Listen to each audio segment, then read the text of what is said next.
Guilherme, se quiser pode baixar a mão aí. A não ser que você tenha dúvida, né? Beleza, obrigado. Pessoal, a partir desse momento a gente está gravando, então, compartilhar minha tela. Vamos primeiro começar com as minhas dívidas, né? Que era o plano de ensino, eu estava devendo para vocês. Então, montei o plano, tá? E gostaria já de mostrar para vocês aqui como é que ele está dividido, todas as aulas pelo Microsoft Teams. E aqui já tem os dias, né? E o tema da aula. Então, por exemplo, hoje é 11 de setembro. O tema de hoje é custo de capital. A gente encerrou risco e retorno na aula passada, 4 de setembro. E aí entramos agora em custo de capital, que é o capítulo 14 do livro. Tem aqui já os próximos, todo semestre, né? Que é o número de aulas. A gente vai até o dia 20 do 11, que é a prova 2. Então, datas importantes aí. Prova 1, 23 de outubro. Provavelmente pelo Teams também, tá? Isso aí eu ainda vou ver qual é a ferramenta e tal mais adequada para isso. 23 do 10. E a prova 2, 20 do 11, tá? E aí, 27 do 11, a gente tem a recuperação. Eu tenho que divulgar conceitos até dia 3 de dezembro, tá? Então, a gente tem que encerrar ali pelo dia 27, tá bom? Bom, como é que funciona aqui? Cada aula é um capítulo, né? Tá aqui a indicação do capítulo. Óbvio que tem capítulo que é maior, então eu preciso de mais aula. Mas todo o conteúdo previsto lá inicialmente na disciplina, ele vai ser dado, tá? Felizmente, a gente conseguiu colocar todo o programa, não precisei excluir nada. E até a aula a EAD, né, a aula ERE, ensino remoto, acaba, digamos assim, sendo mais produtiva, porque eu falo mais, eu tenho a impressão de que eu rendo melhor também, porque não tem, digamos assim, muitas perguntas, né? A gente perde nesse sentido, mas ganha, digamos assim, velocidade, né, de raciocínio. Mas lógico, pessoal, fiquem à vontade para perguntar, né, como vem sendo, tá certo? Então eu estava devendo isso aqui para vocês, eu vou colocar lá no Teams depois esse material, tá? E o cronograma, mas era importante eu falar sobre isso. E vamos começar já com a aula de hoje, né? Custo de capital, tá certo? Para começar com custo de capital, primeiro vamos usar o nosso quadro aqui, tá? E deixa eu abrir os participantes, porque aí se alguém perguntar alguma coisa, eu vejo ele levantando o braço, aí fica mais fácil, né? Deixa eu pegar aqui, botar aqui do lado. Aí se alguém levantar o braço, eu vou conseguir enxergar. Se eu deixar mais ou menos assim, ó, tá? Bom, qualquer coisa, se eu não enxergar aí, você fala, professor, tenho dúvidas e tal, aí me ajuda aí. Pessoal, então vamos lá. Vou desenhar aqui uma estrutura básica de balanço de uma empresa, para a gente entender o que é custo de capital. A gente sabe que uma empresa pode ser dividida a grosso modo, dessa forma que eu estou colocando aqui, onde na esquerda eu tenho o ativo, na direita aqui eu tenho o passivo, né? E aqui embaixo eu tenho o patrimônio líquido. Aí pela relação básica de contabilidade, a gente sabe que ativo menos passivo, né, é igual a patrimônio líquido. Tá? Que é o que está mostrando aqui. Ó. Outra forma é passivo mais PL, né, passa isso aqui para o outro lado, é igual ao ativo. Bom, pessoal, a lógica desse capítulo é a seguinte: PL. O que é o PL? O que é o patrimônio líquido? Né? É o que a gente chama de dinheiro, né? Vou botar aqui entre parênteses, recursos dos sócios, tá certo? É o dinheiro de quem está investido no negócio, né? O dinheiro, patrimônio líquido, é o dinheiro dos sócios. Não sei se vocês viram hoje, a Pets, né? Pets, que é a loja aí gigante, né? De pet shop, abriu capital na bolsa, tá? O que ela fez? Né? Ela captou dinheiro para entrar no patrimônio líquido. Ela abriu capital para captar sócios via mercado de capitais. Esses sócios são os que financiam o patrimônio líquido, que é o dinheiro dos sócios. A gente coloca na nomenclatura aí financeira de K, de custo, né? Só que custo é com C, sim, mas em inglês ali todo mundo acaba usando K. KPL, que significa custo do patrimônio líquido, ou outra nomenclatura que a gente usa também é o custo do equity. E vem de equity, tá? Aqui é patrimônio líquido em inglês, tá certo? Equity, tá bom? Bom, então, quais são as fontes de recurso de uma empresa? A primeira fonte de recurso é o dinheiro dos sócios, né? Então, vou botar em verde. Essa parte aqui do patrimônio líquido, né? É o dinheiro, aqui, ó, é recursos, né? Como eu disse ali em cima, né? Recursos dos sócios. Então, é uma fonte, tá? Mas qual é a outra fonte de recurso de uma empresa? É via passivo, que está aqui, né? O que seria aqui a fonte de recurso via passivo? É dívida, tá certo? É custo de dívida, que a gente denota por KD, que é o custo da dívida, né? Em inglês também é KD, Cost of Debt, tá?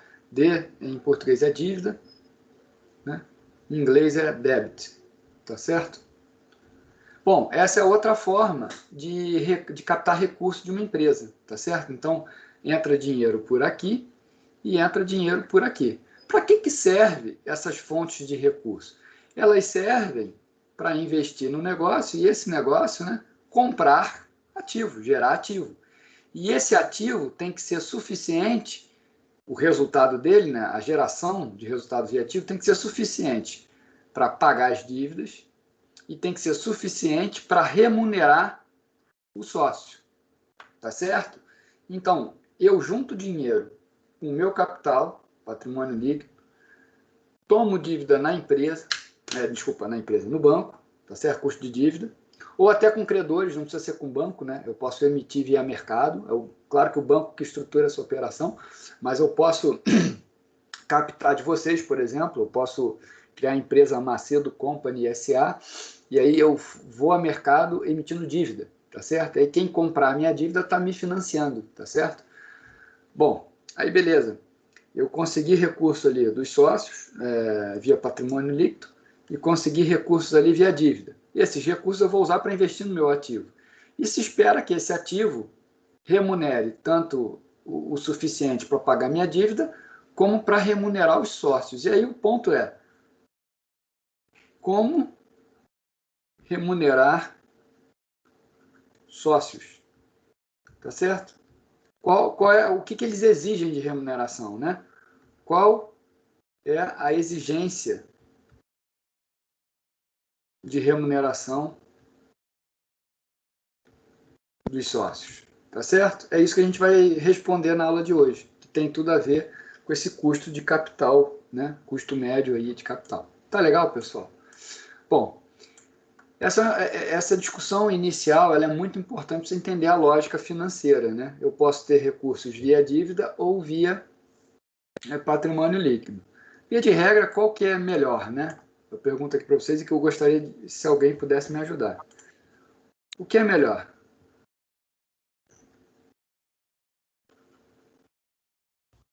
O meu dinheiro, ou seja, sócio ou dívida? Alguém me ajuda aí? Qual que é melhor? Sócio ou dívida? Se é patrimônio líquido ou se é passivo? Eu escolheria passivo. Beleza. Quem falou aí? Desculpa. Natasha.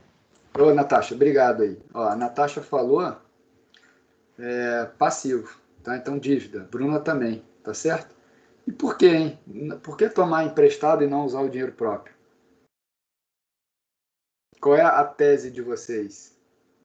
Aí pode ser a Bruna ou a Natasha.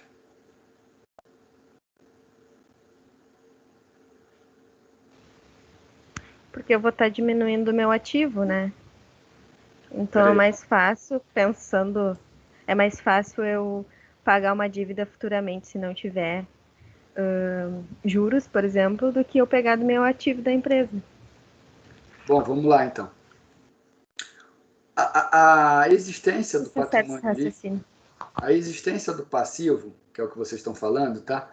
Ele é usado para financiar exatamente esse lado aqui. Isso é um ciclo. Eu financio o ativo gera recurso suficientes, né, para eu pagar o serviço da dívida e eu ficar nesse ciclo. Porque o momento em que alguma coisa falha aqui, eu deixo de circular, né, a empresa deixa de existir. Então vamos lá, coisas meio assim evidentes, mas que é importante falar. O P de passivo é uma fonte, tá? De recurso. Tá bom? Fonte de recurso. O P é claramente uma fonte de recurso. O patrimônio líquido também é uma fonte de recurso. O ponto é, quem costuma ser mais caro? Dívida via patrimônio líquido, né? Que aí na dívida é dinheiro do sócio, ou a dívida em si? Quem tem o, digamos assim, o custo mais alto? É eu ser endividado ou é eu abrir capital? Quem que vocês acham que, digamos assim, tem mais custo aí como fonte?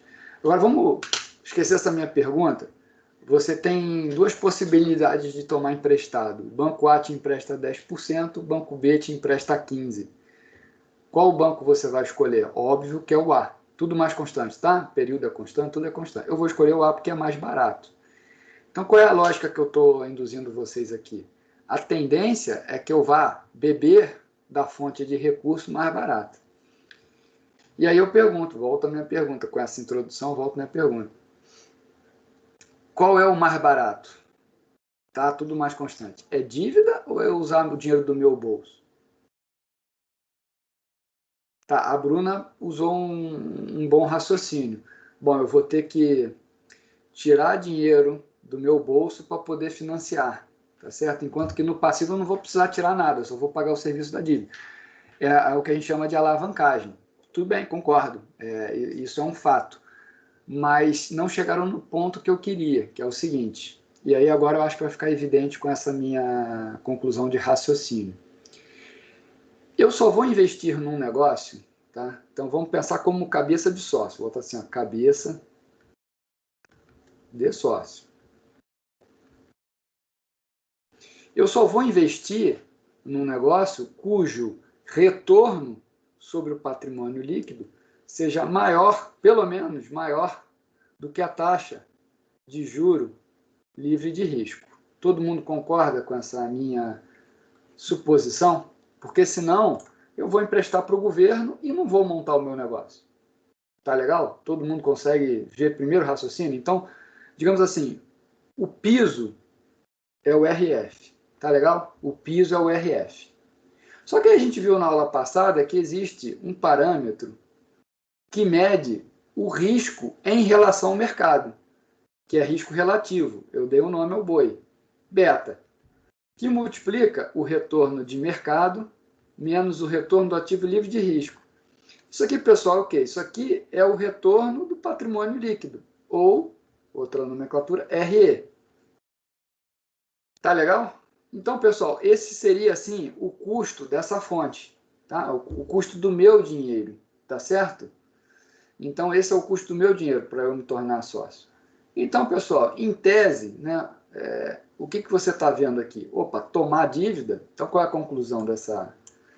Vou botar em azul aqui. Qual é a conclusão? A conclusão é que tomar dívida geralmente é mais barato que o KPL, tá? Que o custo do patrimônio líquido, tá certo? Se é mais barato, eu vou tomar. Só que aí o que acontece? Essas coisas não são lineares. Se eu começo a tomar emprestado, o que vai acontecer?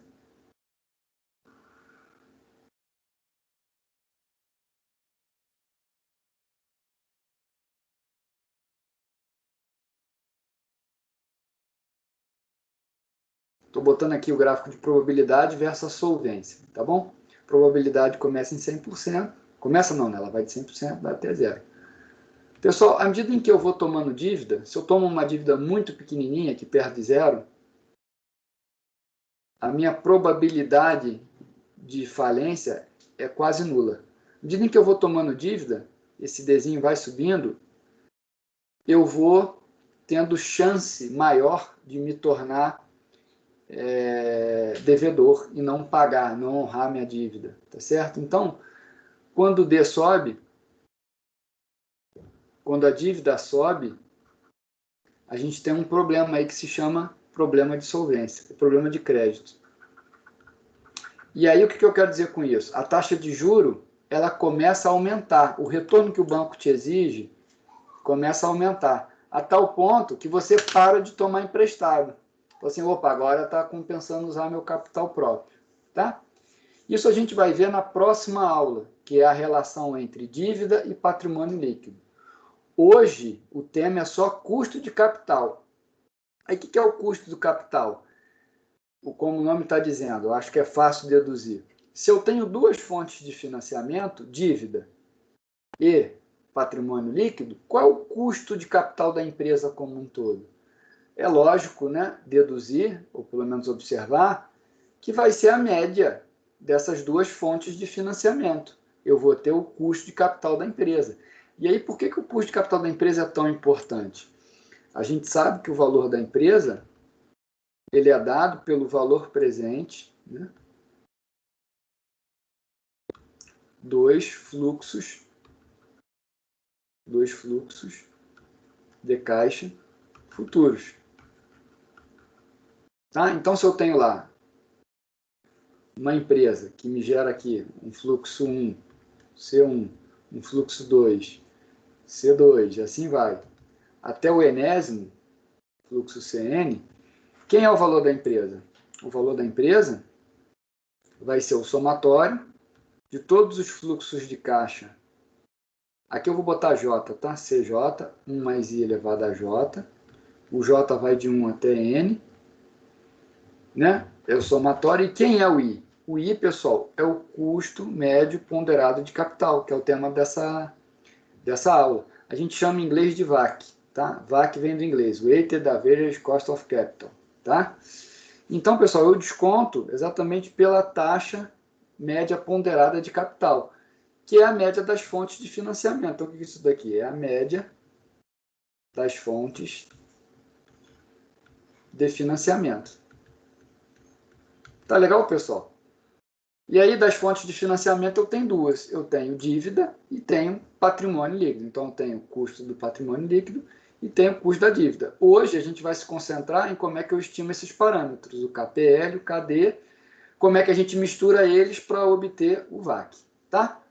Hoje a aula é só sobre esse tema. Legal, pessoal? Feita essa introdução, hoje eu vou fazer um pouquinho diferente, eu vou abrir aqui o PowerPoint, tá? Mas eu vou estar com um quadro do lado para ir explicando com exemplos numéricos aí, tá? O que eu vou mostrar em PowerPoint. Então vamos lá, custo de capital parte 1, tá? Aí eu vou usar aqui o PowerPoint para guiar a minha linha de raciocínio. E aí, pessoal, qual é a lógica aqui? O retorno, né, que a gente recebe num título é exatamente o custo daquele título que a empresa emite, tá? Então, vamos lá. Eu, quando estou emprestando para uma empresa, eu estou comprando um título da Petrobras, tá? Se ela está me pagando 10% ao ano em juro, é o custo da empresa que está pagando isso, tá certo? Bom, e aí tem um detalhe. Qual é a relação entre retorno exigido e custo de capital, né? É esse conceito que eu mostrei para vocês de taxa livre de risco. No mínimo, para eu poder investir numa empresa, eu vou querer a taxa livre de risco, tá? Mais aquele parâmetro do beta que eu mostrei para vocês. Bom, a aula que vem vai ser sobre estrutura de capital. O que é estrutura de capital? Estrutura de capital, pessoal, é a relação entre dívida e patrimônio líquido. Isso aqui, o nome disso é estrutura de capital. Para que serve estrutura de capital? Na verdade, não é nem para que serve. Por que a gente é preocupado em estudar esse quociente aqui? Ele é importante porque ele determina, né, como a empresa está estruturada, se ela está muito alavancada, se é muito dinheiro do sócio, né?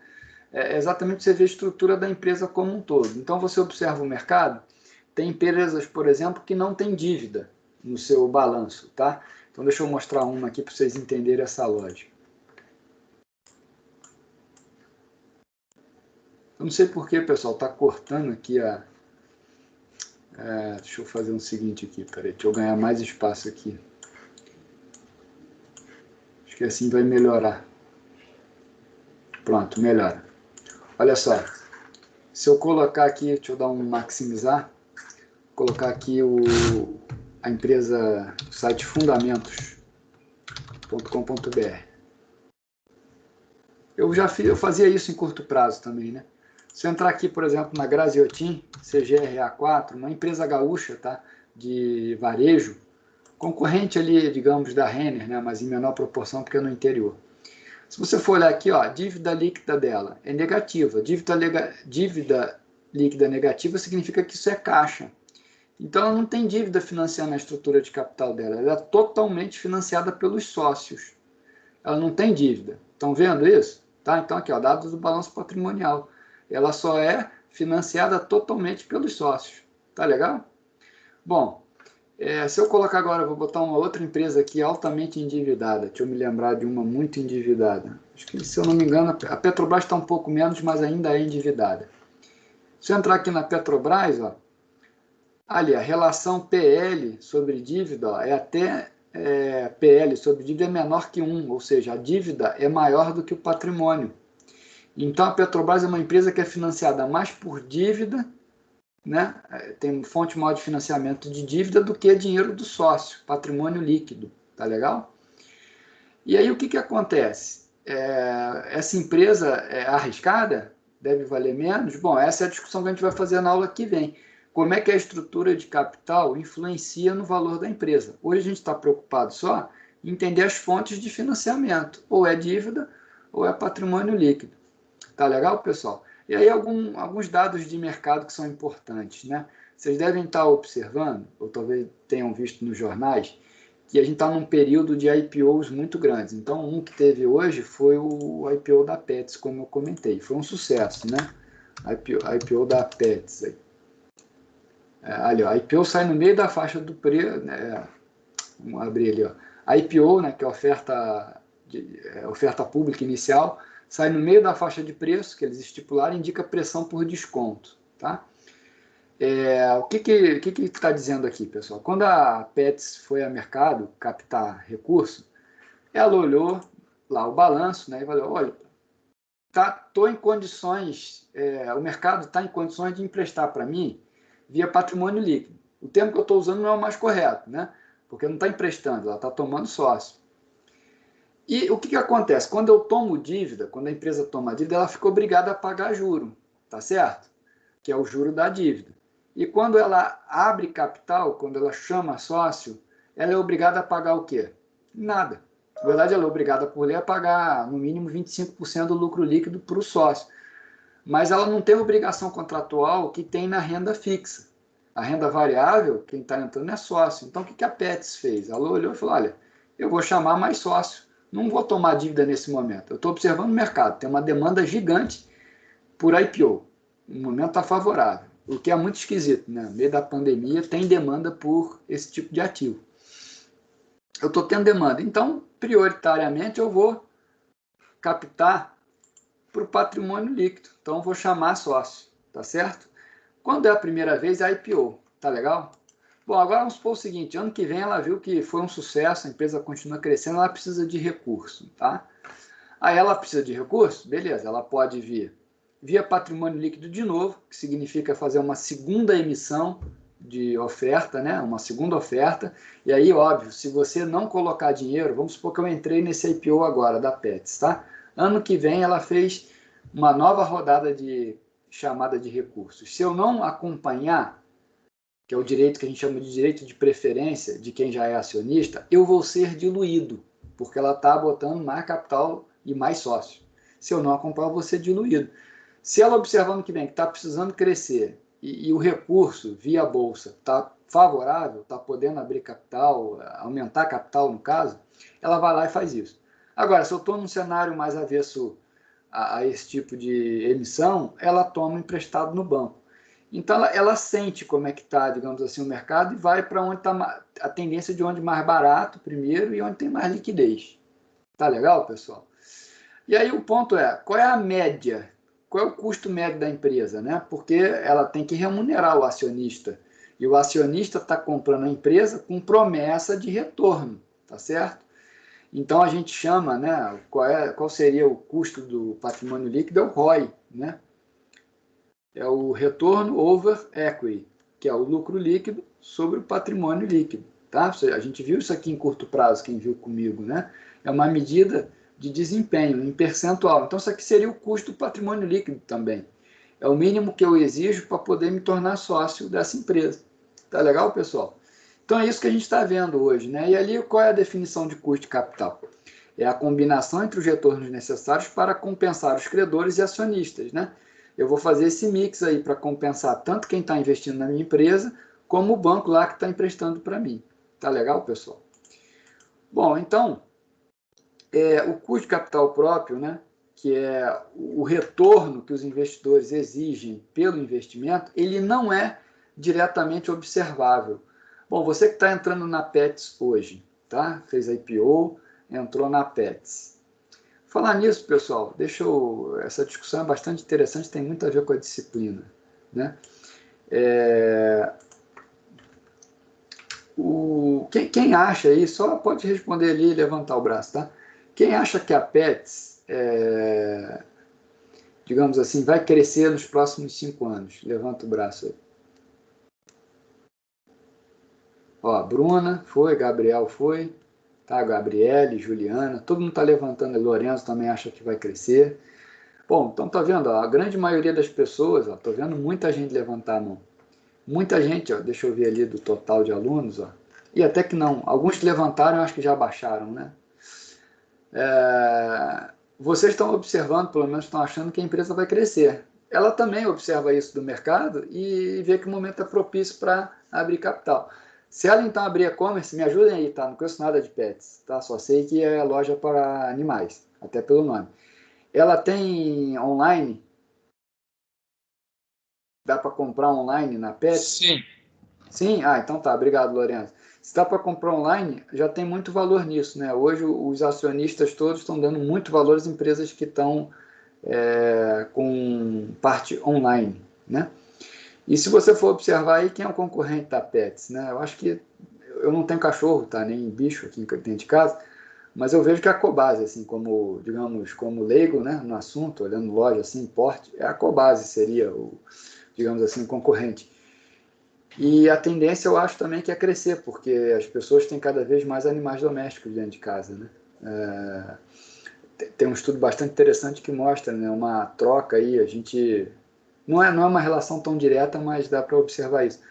As pessoas, muitas vezes, né, estão tendo menos filhos, né, e mais pets, né, per capita. Então tem relação ali, né? Tem gente até que comenta, eu vejo até na minha lista de amigos ali, né? Tem pessoa que chama o cachorro de filho, gato de filho, filha, né? Então tem esse comportamento assim, digamos, de ter mais pet em relação a filho. Então a tendência é que tenha demanda maior por pets, né? Por esse tipo de loja. Se for online, então nem se fala, né? Esse é um ponto importante. Mas a questão tá caro, foi caro essa emissão, né? É isso que eu queria chegar, né? O que é ser caro, o que é ser barato? Tem a ver com esse custo de capital, pessoal, com a discussão da aula de hoje. Eu vou dizer para vocês, né? Como investidor, que eu sou já há bastante tempo, é muito difícil entrar no IPO, nessa oferta pública de ações. Por quê? Quando uma empresa está indo ao mercado capital pela primeira vez, você não tem os balanços totalmente abertos e você tem mais, assim, digamos, expectativa do que realidade. E é óbvio, né, pessoal, do ponto de vista da empresa, ela vai colocar premissas muito otimistas, né? Lembra do caso do Ike lá? Ele abriu capital antes de ter uma nota fiscal, deu no que deu. Não vai acontecer isso com a Pets, obviamente, né? O caso do Ike foi diferente. Mas o que eu quero dizer é que, em geral, quando você está abrindo o capital pela primeira vez, o retorno que o investidor exige ele é muito alto. Em geral, a expectativa é muito alta em relação ao que se pode entregar. É o que aconteceu na Pets, tá? Como é que a gente fica sabendo que está caro? Em geral, os IPOs eles são caros, né? Você olha para um múltiplo, tá? Que o nome é múltiplo. O que é um múltiplo? É relação preço-lucro, tá? Então, se você for olhar aqui, ó, deixa eu ver aqui se a notícia mostra a relação preço-lucro da Pets. Ó, tá aqui, ó. Já no preço intermediário, o valor da empresa na estreia equivale a 55 vezes o lucro estimado para 2021. Tá? Então, pessoal, olha só para vocês terem uma ideia de prática mesmo, né, de mercado, tem tudo a ver com essa discussão. O que a matéria aqui está dizendo? Ó, o valor da empresa, ela está estreando, né, como sendo 55 vezes o lucro estimado. Tá? Então, só 55 vezes o lucro estimado, tá certo? Então, esse aqui é o valor da PET, o valor de mercado da Pets é 55 vezes o lucro estimado. Estão vendo isso aí, pessoal? Agora vamos fazer uma continha simples. Vamos abrir lá vou guardar essa relação aqui. Vou abrir de novo o meu Chrome e vamos olhar de novo aquele fundamentos lá. Vamos pegar a Petrobras, tá? Está aqui a Petrobras, está aberta aqui. Qual o valor de mercado dela? O valor de mercado da Petrobras, pessoal, é o número de ações, está aqui, ó, o número de ações, vezes o preço da ação. Então, qual o valor de mercado da Petrobras? O valor de mercado da Petrobras vai ser número de ações, 13 bilhões, 44, 500, pô, é muito zero, né? Vezes o valor da ação. Quanto é que está a ação ali? R$22. Vamos aproximar, tá? Por R$22. Vou fazer essa continha aqui, tá, pessoal? Valor de mercado da Petrobras. Vamos lá.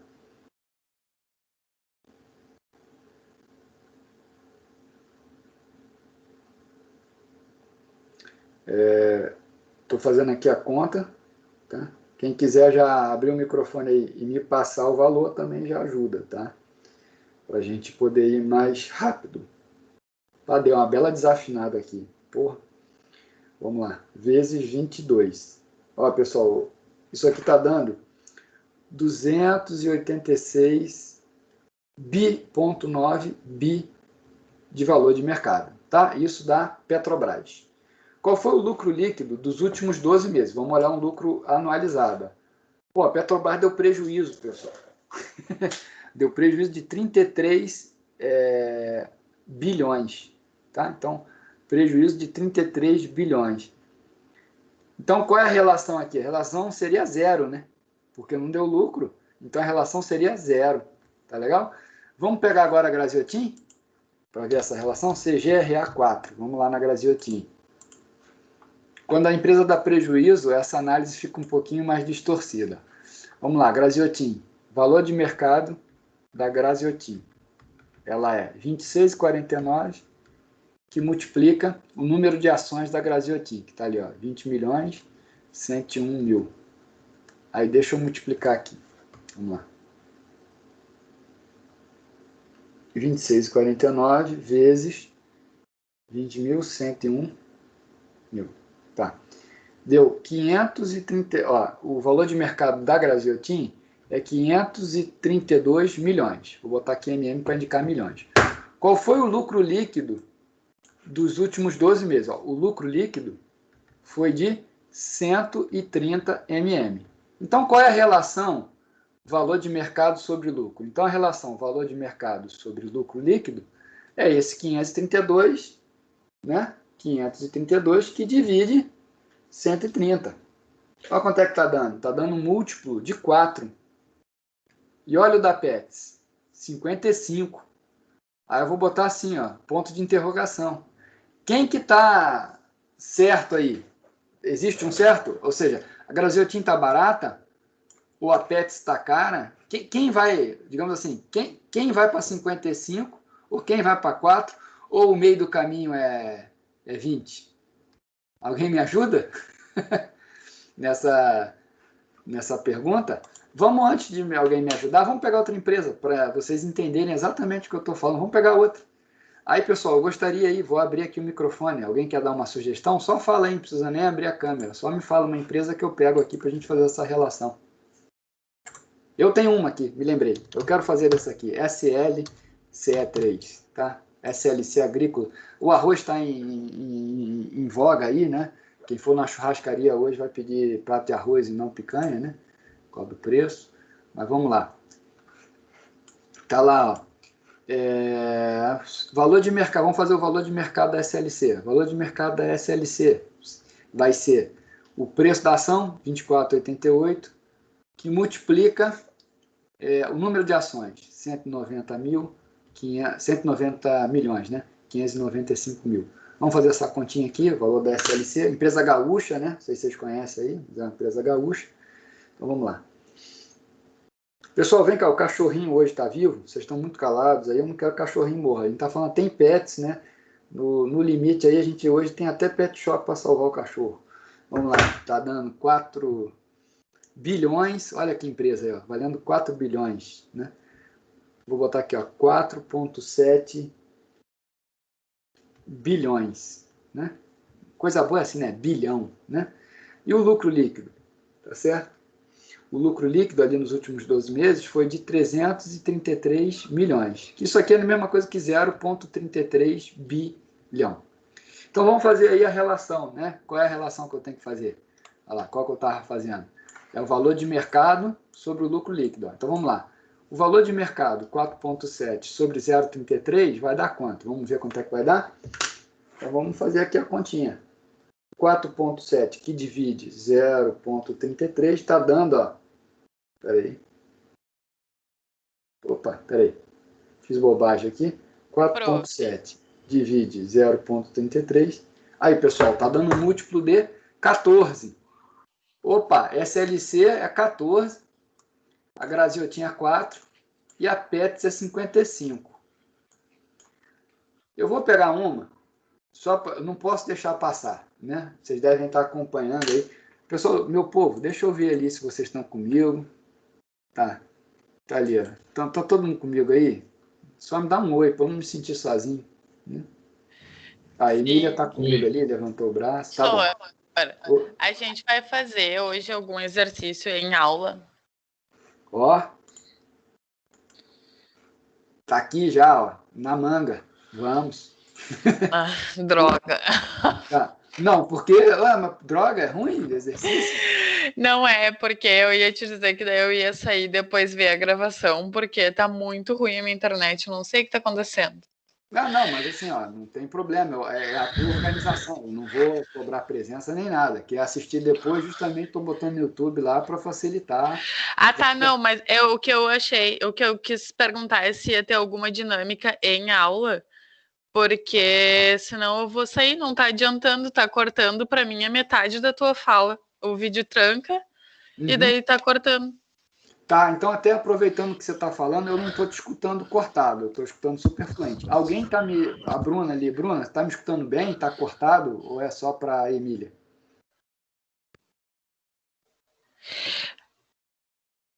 Tá, bem, beleza. Então, Emília, acho que é só o teu caso aí mesmo, talvez. A Emília tá ouvindo bem aqui, acho que não é comigo não, hein? Não, é a Ana Sora. Ô, desculpa, foi mal. Tu sempre confunde meu nome. E é sempre com a Emília? Não.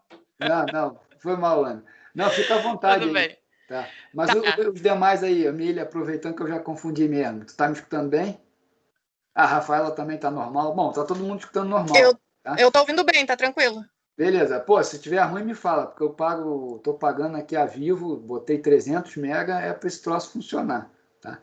Mas é a minha mesmo, Sor. É a minha internet mesmo, porque daí agora tu tá me ouvindo bem, porque agora eu entrei no 3G no 4G do celular.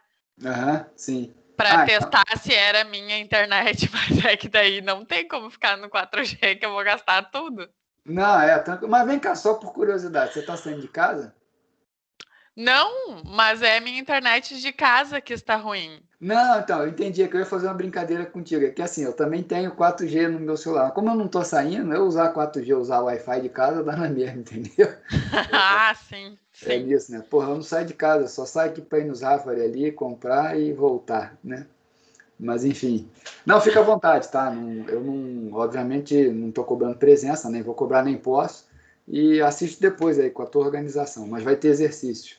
Tá. Provavelmente, tá? Eu deixei na manga aqui. Vamos ver como é que se desenvolve a aula. Tá bem, brigadão. Um abraço, bom Outro, vídeo. Tchau. Beleza. Então, voltando aí, meu povo, minha discussão. Vamos pegar uma, eu não posso deixar de passar. Tem uma empresa que tá, assim, todo mundo fala dela, né? E tem gente que fala que ela tá muito barata ainda, que vai subir muito. Tem outros que falam que já chegou no preço, tá muito cara. É a Magalu, né? A Magazine Luiza aí. Né? Olha só para vocês terem uma ideia, só nesse ano, 2020, plena pandemia, ela está subindo 85%. Ano passado subiu 112. Ano retrasado, 126. Olha aqui, ó, em 2017 subiu 500%. Em 2016 ela subiu 500%. Tá? Se vocês forem colocar na base, ó, ela multiplicou por 6, depois multiplicou por 6 de novo, 36. Aí esse 36 multiplicou por 2, 72 vezes. Depois dobrou, foi para 128 vezes. Aí quase dobrou, está em 250 vezes. Pessoal, ela multiplicou por 300 e tantas vezes, tá? 300 e tantas vezes. Alguém aí tem Magazine Luiza? Comprou em 2018 Magazine Luiza? Ninguém comprou? Né? Eu queria saber se alguém comprou, porque fez um baita negócio, né? Mas minha ponta é, Magazine Luiza está caro? Vamos ver. Bom, qual é o valor de mercado da Magalu? O valor de mercado da Magalu é ali, ó, é o número de ações, 1.624.730 vezes o número de ações. Não, o número de ações vezes o preço da ação, 88. Aproximado, tá, pessoal? Então isso aqui vai dar, vou fazer uma continha aqui. E, pessoal, eu tô dando uma de bobo aqui, ó. Tá bem aqui já feita a conta, tá? Tá aqui, ó, 143 bilhões. Tá? É o que vale a Magalu. Só para você ter uma ideia, pessoal, Magalu tá valendo metade de uma Petrobras. Tá? Sendo que a Petrobras é internacional, tem campo de petróleo, mas enfim. Né? É só para vocês terem uma clareza aí, né? Então tá, valor de mercado 143 bilhões. O lucro líquido dos últimos 12 meses foi de 369 milhões. Vamos fazer o múltiplo? Então vamos dividir ali, ó. É o valor de mercado, né? Sobre o lucro líquido, é 143 bi, ou seja, 143 mil, né? Milhão, né? Sobre 369. Pessoal, olha que múltiplo alto, né? 143 mil que divide em 369. Olha aí, ó. Pessoal, a Magalu está negociando a 387 vezes. Eu acho, tá? Eu acho porque não tem como eu afirmar. É um múltiplo altíssimo, né? Quase não existe esse paradoxo, esse valor assim, né? Chama atenção demais, né? O da Pet já chama atenção, 55. Da Magalu, então, 387 vezes, é muito alto. Ela está dando um lucro líquido que não condiz, digamos assim, com o valor de mercado. Mas aí por que está valendo tanto? Todo mundo acha que a Magalu vai ser a precursora do e-commerce, provavelmente vai ser comprada pela Amazon, né? Enfim, mas é interessante ver o valor alto. O ponto é, a Magalu deu prejuízo, né, no último trimestre aqui. Mas olha como é que está o patrimônio líquido. Ó. Patrimônio líquido de 7 bilhões, desculpa, né? Patrimônio de 7 bilhões e uma dívida líquida, pessoal, negativa, ou seja, ela também não é financiada por dívida, ela é financiada por sócio, tá certo? Então ela não tem dívida, quem financia o capital dela são os sócios. Claro, ela está emitindo a bolsa, tem demanda, então ela está tomando dinheiro dos sócios. Tá legal, pessoal? Bom, então é exatamente essa discussão que a gente está fazendo, de fontes de financiamento, tá? Então deixa eu abrir agora o PowerPoint de novo. E aí é o seguinte, o custo de capital próprio, que é exatamente esse retorno do patrimônio líquido, ele não é diretamente observável. O que eu posso fazer então? Eu posso estimar de duas formas. Ou eu uso o modelo de crescimento de dividendos, eu olho os últimos dividendos e com base neles eu estimo o crescimento, ou uso a abordagem da Security Market Line, do CAPM, né, que é o modelo da aula passada, que eu acabei usando aqui, ó, já na nossa discussão. Tá aqui, ó, subi aqui, ó, tá lá, ó. Esse é o custo do patrimônio líquido, é o custo do ativo livre de risco, mais a propensão ao risco, que é o beta, vezes o prêmio de risco, que é o RM menos o RF. Legal, pessoal? São as duas formas de estimar. Vamos ver a primeira, tá? Vamos ver a primeira. Então, vamos lá. Modelo de crescimento dos dividendos, pessoal, baseado no modelo de Gordon, tá? O que eu estou vendo ali, ó? O que é o preço de uma ação, pessoal? O preço de uma ação, ele é dado pelo dividendo trazido a presente, né? Quem é o presente aqui? É o retorno exigido menos a taxa de crescimento. tá? Só para vocês lembrarem o que é perpetuidade. Quando eu compro uma ação, o que eu vou receber para todo sempre, enquanto eu for sócio? O dividendo, tá? Que é D, e assim vai. Eu suponho que o D seja constante, tá? Para facilitar a análise. Quem é o valor presente? O valor presente é uma perpetuidade, é dado pelo D sobre a taxa de desconto. Quem é a taxa de desconto no caso aqui? É exatamente o que eu estou querendo calcular. Só qual é o detalhe? Eu, a partir de um determinado momento, travo a perpetuidade, porque esse D, pessoal, ele não vai ficar constante, né? Esse D ele cresce a uma taxa G. Então, na verdade, o D2 é D1 sobre 1 mais G. O D3 é o D2 que multiplica 1 mais G. Então, é uma progressão geométrica. Se eu ver aqui, ó, o D3 é o D1 sobre 1 mais G ao quadrado. Se eu substituir esse aqui em cima e colocar na fórmula de novo. Então, G é o crescimento. Eu nunca vou comprar uma empresa que não tem crescimento. É por isso que a Magazine Luiza está negociando nesses múltiplos. Os investidores estão achando que ela vai continuar crescendo, ela vai continuar entregando crescimento. Tá legal? Então, eu tenho que diminuir aqui a taxa de desconto por G, tá? Para poder calcular o valor presente, porque o G vem para baixo aqui diminuindo. Tá legal? Lembra? Se eu diminuo aqui, ó, essa relação cai, o valor presente aumenta. Tá bom? Então, se eu tenho uma taxa de crescimento, vai aumentar o valor presente. Legal. Quem é o I? O I é exatamente o retorno que eu exijo como investidor. Então, eu vou multiplicar aqui cruzado para achar o I. O I é minha incógnita. Tá? O I, que é o retorno exigido, ele é D1 sobre P0 mais a taxa de crescimento da empresa. Tá legal? E aí, vamos para um exemplo aqui prático. Ó, uma empresa pagou um dividendo por ação de 4 no último período. O preço corrente da ação é 60.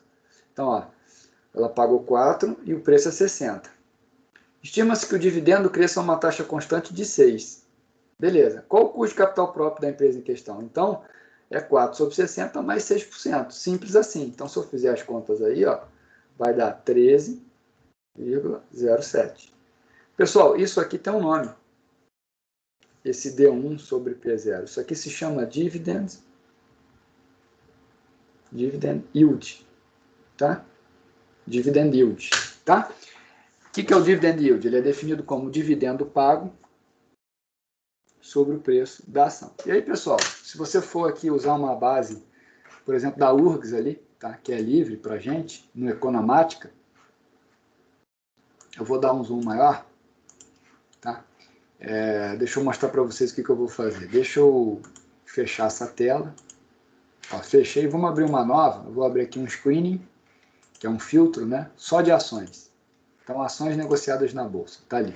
Peguei todas as ações que negocia da bolsa, tá? Todas. Todas que aparecem aqui. Aí eu vou aqui criar coluna. E vou pedir o dividend. Ó, dividend. Aí eu vou andar aqui um pouquinho com a setinha para baixo. Ó. Dividend yield, tá vendo? Dividend yield já é a conta do dividendo pago sobre o preço da ação.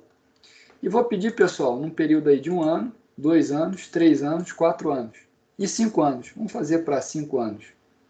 Vou dar o OK e tá ali o dividend yield. Vamos pegar aqui, ó, Petrobras. Não sei se vocês conseguem enxergar, ó. Tá aqui o da Petrobras, ó. Tá? Deixa eu dar um zoom menor e eu vou colocar aqui no meu quadro esses números para a gente poder fazer um caso real, tá? Vamos lá.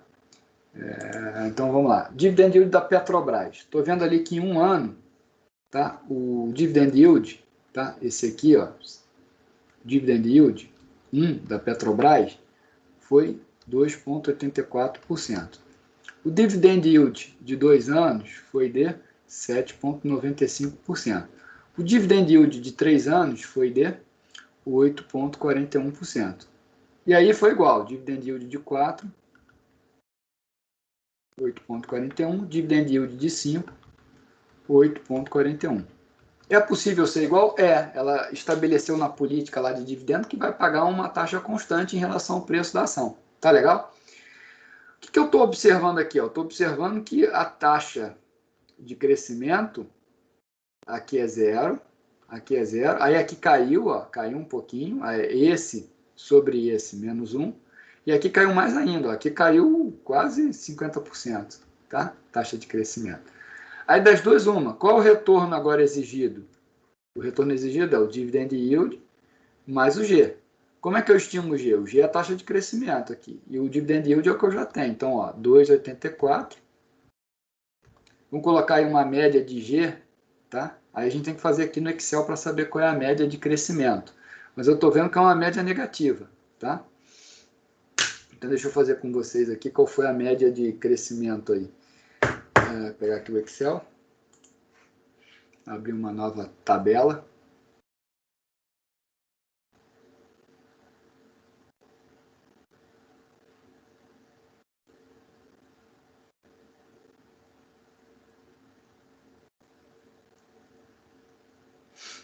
Está demorando um pouquinho, mas vai carregar aqui o Excel.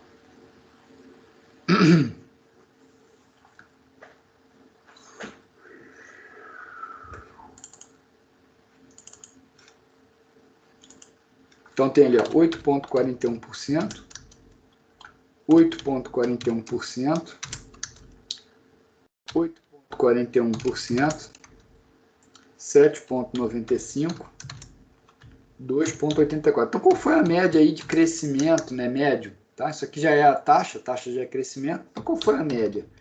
A média aqui, pessoal, foi de 7,20%. Então, o retorno esperado aí, médio, é 2,84 mais 7,20. Então, vamos botar aqui, ó, mais 2,84.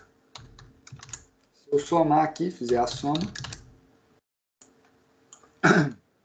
ó, em torno de 10. Esse seria, pessoal, o KPL, o custo do patrimônio líquido para a Petrobras. Tá legal? Bom, outro exemplo, só para a gente fixar conceitos, ó. Tem uma outra empresa aqui, ó, Porto Seguro, tá? Porto Seguro, se eu não me engano, me ajudem, se eu não me engano, é seguradora e eu acho que é do Itaú, tá? Mas eu não tenho certeza, tá? Então vamos lá, Porto Seguro, dividend yield foi 4,38, depois foi 10,65, depois 16,74, 20,57 e 23,03. Então, qual é o retorno? É o último dividendo, 4,38, mais a média dos outros, todos aqui. Pessoal, de cabeça aqui, tá? Esse com esse vai dar uma média em torno de 21, esse com esse vai dar em torno de 17, esse com esse em torno de 13. Tá aproximado, tudo isso aproximado. Mais 13%. Então, dá em torno de 17. É o retorno do patrimônio líquido, no caso da Porto Seguro, em torno de 17. Tá legal, pessoal? Beleza? Então, tem aqui, ó, estimação do G. Foi o que eu fiz com vocês, ó, através das taxas históricas de crescimento ou utilizar a projeção futura dos analistas. Então, tá aqui, ó. Suponha que a empresa X, isso aqui não tem nada a ver com a empresa do Ike, tá? X é porque estava no livro X, eu só mantive. Deixa eu beber uma água aqui. Vamos lá. Suponha que a empresa X pagou os seguintes dividendos nos últimos 5 anos. Ali, ela pagou 1,10. Aqui veja que eu não estou fornecendo a taxa de cara. Eu estou fornecendo o dividendo em si, tá bom? Se eu for aqui no Economática, eu também posso pedir, ó, se eu botar ali, criar coluna, colocar dividendo, ele vai me entregar também o dividendo pago, tá? Aí está ali o dividendo de todas as empresas. Lembrando que como é pagamento, ele aparece negativo, né? Porque é um dado que aparece lá no balanço como negativo. Então, voltando aí. Pagou os seguintes dividendos nos últimos 5 anos. Então, tá lá, pagou 1,10, depois 1,20, depois 1,35, depois 1,40 e, por fim, 1,55. Qual é a taxa de crescimento da empresa? Bom, você vê qual foi a variação de um ano para o outro. Isso aqui eu já estou dando pronto, né? Nesse caso, aqui eu tive que calcular. É esse sobre esse menos 1, esse sobre esse menos 1, esse sobre esse menos 1, esse sobre esse menos 1. Tem aqui a variação do dividendo. Se eu calculo a média, deu 9. Então, pessoal, quem é o G? 9. Simples assim, tá? Quem é o G? Nós. Foi o que a gente fez aqui. Só que é o seguinte, qual é a vantagem? Muito simples, vocês acabaram de ver, né? Uma média simples, aí, média nem ponderada, né? Uma média com pesos iguais. Pessoal, qual é a desvantagem? Primeiro, só se aplica a empresa que paga dividendo. Se a empresa não pagar dividendo, essa análise já fica comprometida. A taxa, a gente sabe, né? Ela nunca vai ser constante, exceto por esse caso aqui, ó. A Petrobras está constante porque ela botou em política, mas depois ela teve que mudar. É muito difícil ficar o mesmo valor o tempo todo, tá?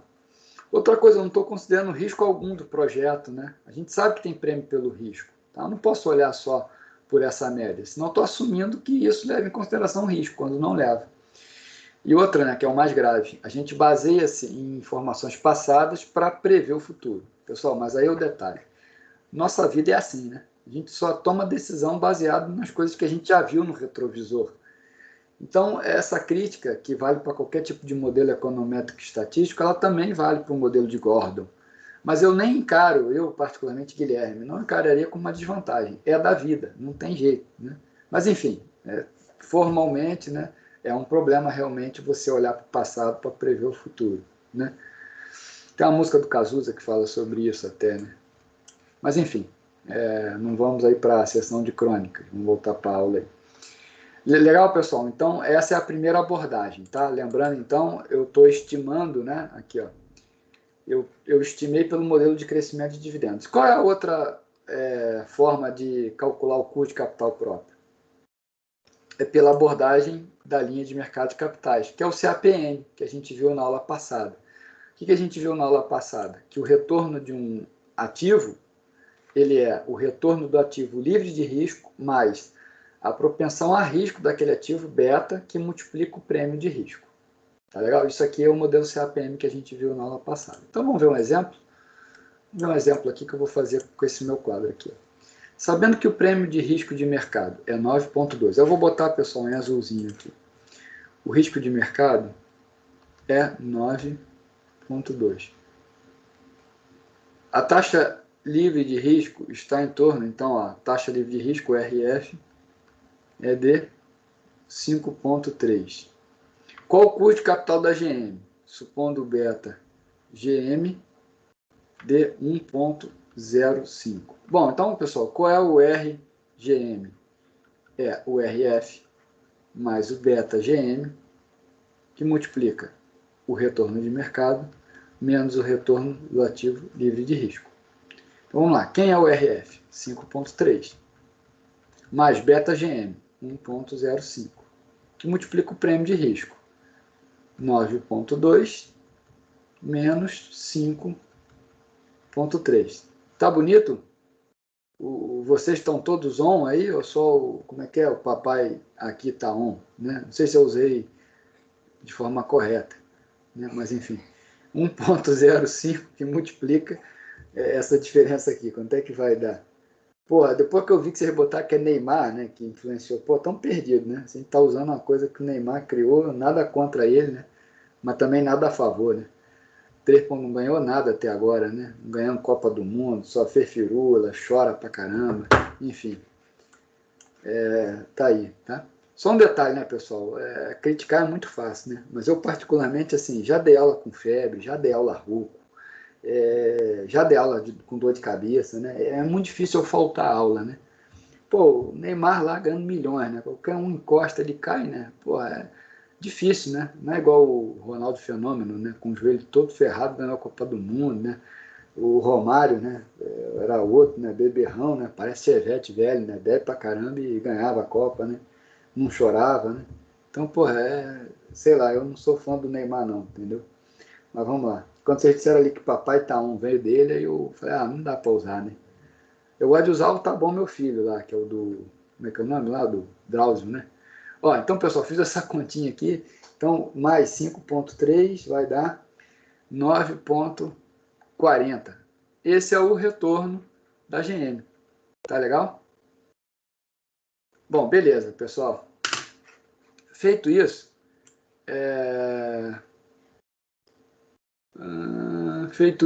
eu usei aqui como exemplo a segunda forma de estimação, né? Que é essa aqui da linha de mercado de capitais. Alguma dúvida, pessoal? Deixa eu dar uma olhada lá no chat para ver se vocês comentaram alguma coisa. Tá, beleza aí. Vocês estão comentando aí do Papai tá on, né? Beleza. Então tá. Vamos lá. Então vamos para a próxima aí. Já fiz, ó, deu... Ih, tá vendo? Fui falar do Neymar e errei aqui. Ah, pessoal, foi muito legal eu ter errado. E confesso a vocês que eu não fiz de propósito. Olha só, vamos voltar aqui, foi muito bom isso ter acontecido. Ele te deu que o prêmio por risco de mercado é 9,2, ou seja, não é o RM que é 9,2, tá? É o RM menos o RF, tá? É 9,2. Isso aqui se chama prêmio de mercado, tá? Prêmio de risco. Tá? Então, cuidado, tá? Quando ele falar isso, ele já está te dando prêmio de risco. Então, aqui, pessoal, na verdade, já é o 9,2. Eu tenho que tirar esse 5,3 aqui. Tá legal? Então, foi bom ter errado, porque aí na hora de estudar, vocês vão ver, o professor errou naquele ponto ali, ó. Cuidado, fica como um ordem, tá? Fica como um aviso aí. Então, deixa eu deletar aqui. Então, isso aqui vai ser 9,2. Aí sim, né? Aí, se eu fizer aqui a conta, deixa eu deletar isso aqui. Tá vendo? Eu fui falar de dor de cabeça, fui criticar, eu errei. Tá vendo? É língua grande, né? Isso aqui vai dar 14,96. Tá bom, pessoal? Beleza. Bom, qual é a vantagem e desvantagem desse modelo aí? Bom, vantagem, considera o risco. Considera mesmo, professor? Sim. Lembra que o beta é uma medida de risco relativo. Então, ele mede o risco, obviamente, porque está levando o beta da GM em consideração. Ele aplica a empresas que não pagam dividendos. Veja, eu não precisei ver o dividendo da GM. Então, essa é uma vantagem. Qual é a desvantagem? Primeiro, exige que o prêmio por risco e o beta sejam estimados. Então, tem que calcular esse, mas isso não é um problema, né? Porque a gente sabe que o beta é o COV da ação no mercado sobre a variância do mercado. Isso aqui a gente viu na aula passada e retrasada. E o prêmio de risco, pessoal, a gente tem que estimar. Vocês precisam estimar prêmio de risco? Já digo para vocês, não. Por que vocês não precisam estimar? Vocês podem ir nesse site aqui, ó. Deixa eu dar um zoom maior.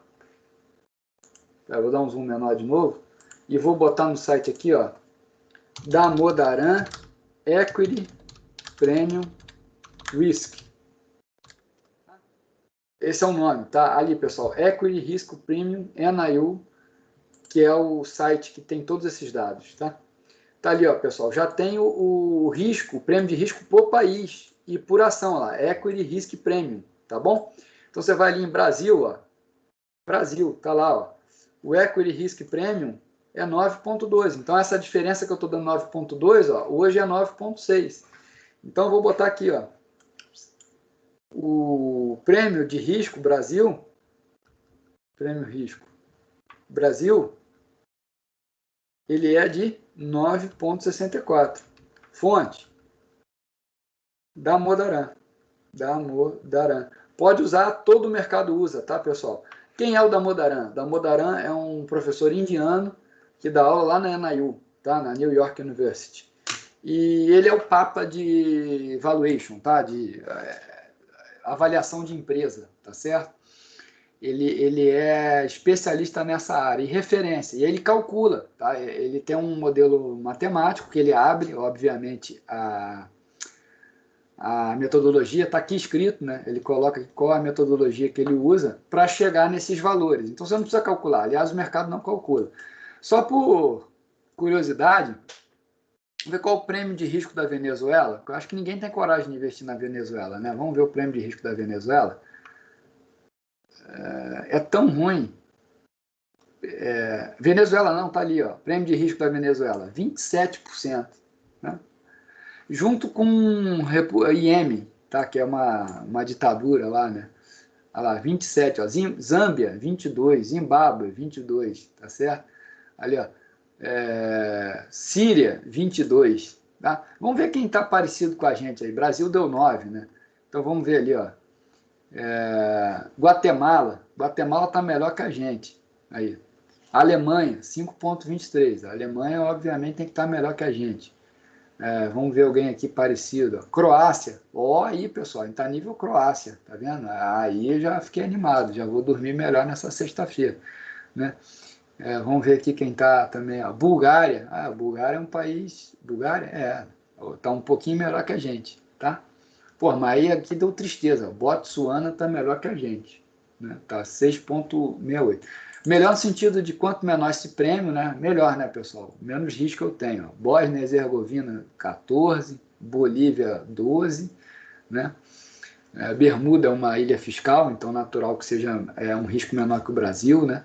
Benin, 13. Belize, 16. Tá vendo? Belarus, 14. Enfim, o cara estima para tudo, tá?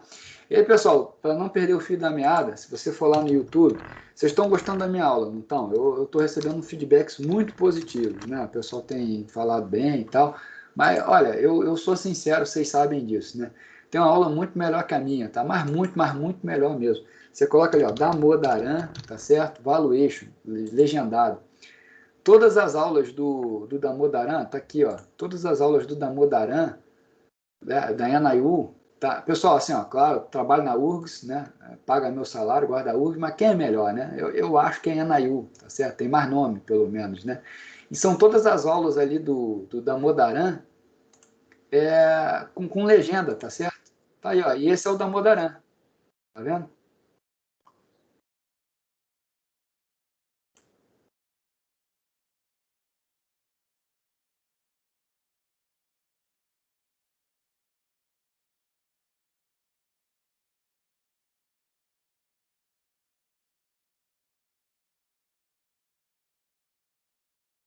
Pronto, tá vendo, pessoal?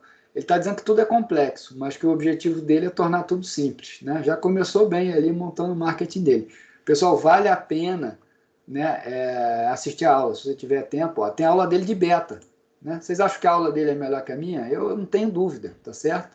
A aula dele de beta é muito melhor que a minha. Só que eu não podia deixar passar. Ó. Ele vai falar lá que a covariância do mercado. Vamos ver se eu acho.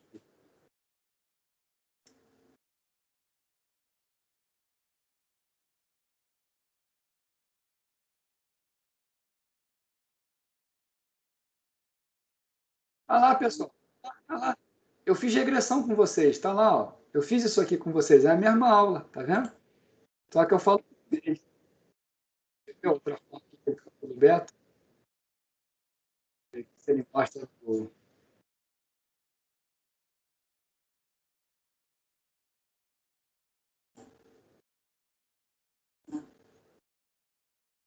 é, ele não abre aqui a fórmula compacta, né? Ele só mostra por regressão. Eu mostrei para vocês por regressão, mas dá para calcular o beta pela covariância, né, da ação com o mercado sobre a variância de mercado, tá? E eu quis mostrar quem é o Damodaran, tá? Então tem aula ali do custo de dívida. Olha só qual é a seção 6, pessoal. Custo de dívida e capital. É aula hoje nossa, só que aqui é aula por NIU, tá certo? Estimando growth. Olha lá, estimando G. A gente acabou de estimar G aqui, só que ele faz isso em 15 minutos. Ele pega vários exemplos, né? E mostra, tá? Outro tema aqui dessa aula é o PE Ratios, preço sobre patrimônio. Foi o que eu fiz com vocês agora. Magazine Luiza, Pets, tá certo? SLC, se chama PE Ratio, né? Razão, preço sobre valor de mercado, tá certo, pessoal? Então, a minha aula, claro que eu assisto a dele, já assisti a dele várias vezes, né? Eu uso muito o estilo dele também, né? Ele pega muito caso prático, alterna com PowerPoint. Só que, pô, fala inglês, né? Tem uma bagagem maior, muito mais conhecido que eu, né? Então vale a pena aí, pô, gostei do Guilherme, isso aqui vocês vão adorar. Se vocês gostarem de mim, vocês vão adorar ele, certeza, tá bom? Não podia deixar de passar, tá, pessoal? Essa fica a minha dica aí para vocês, tá bom? Beleza, então voltando, por que eu fui para o Damodaran? Porque ele dá para você calculado já o prêmio de risco, tá certo? Que é essa diferença aqui. Isso tudo eu falei porque eu botei errado ali, né, no exercício, mas agora eu já ajustei. Pessoal, alguma dúvida? Deixa eu ver lá o meu chat, como é que tá. Ele é isso aí mesmo, ele é gênio mesmo, né, da lâmpada ali. E, enfim, é isso aí. Vamos lá. Bom, então já vimos o modelo CAPM. Então vamos para um outro exemplo aí para a gente fazer exercício, né? A ação da empresa Z, então vamos lá, tem um beta, o beta Z é de 1,2, tá? Sabe-se que o prêmio de risco de mercado é de 10%. O prêmio de risco de mercado é de 10%. Então ele está dando o RM, aqui ele não está te dando a diferença, ele está te dando cada um separado, é 10. E a taxa livre de risco é de 5, tá? Não, aí que tá, ó. Peraí. O prêmio de risco de mercado. O prêmio de risco de mercado é RM menos RF. Tá? Até olhei para não me confundir de novo. Prêmio de risco de mercado. Prêmio de risco é a diferença, RM menos RF. E o RF é 5, tá ali, ó. O RF é 5. O último dividendo pago foi de 3 por ação. Então, o dividendo pago foi 3. Espera-se que os dividendos cresçam a uma taxa de 6 indefinidamente.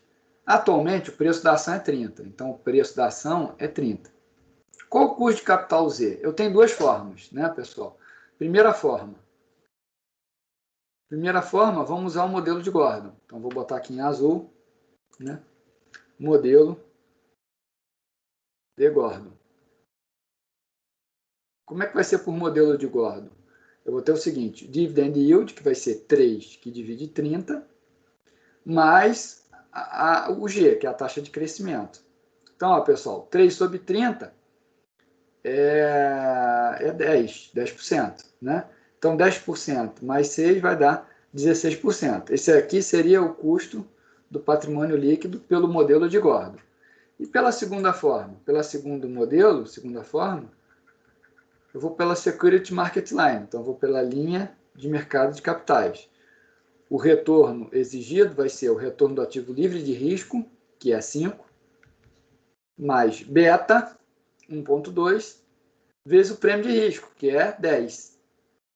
Então aqui, pessoal, 20% de 10 vai dar 12, 12 mais 5, 17%.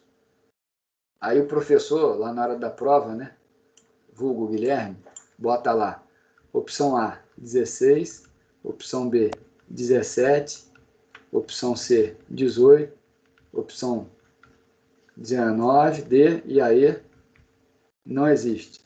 Você vai escolher qual? Você vai resolver na hora da prova, né? Fala, porra, tem a A e tem a B. Aí qual que eu escolho, hein, pessoal?